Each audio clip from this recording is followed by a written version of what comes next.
بسم اللہ الرحمن الرحیم۔ السلام علیکم۔ تنہائی میں انٹرنیٹ کا غلط استعمال کرنے والوں کے نام رونگٹے کھڑے کر دینے والی حدیث۔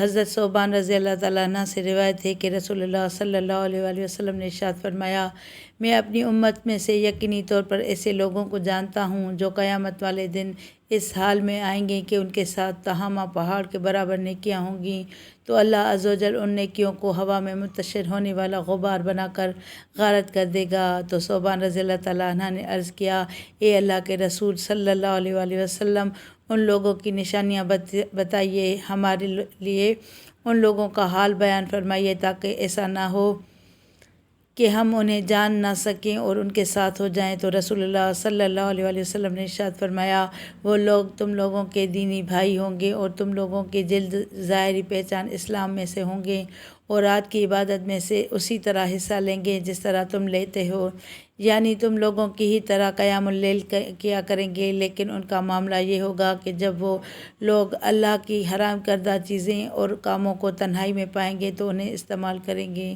صلو علی الحبیب صلی اللہ تعالیٰ علی محمد صلی اللہ علیہ وآلہ وسلم۔ یا اللہ عز و جل ہمیں پلک جھپکنے کی مقدار کے برابر بھی ہمارے نفس کے حوالے نہ فرما۔ آمین ثم آمین بجاہ نبی الامین۔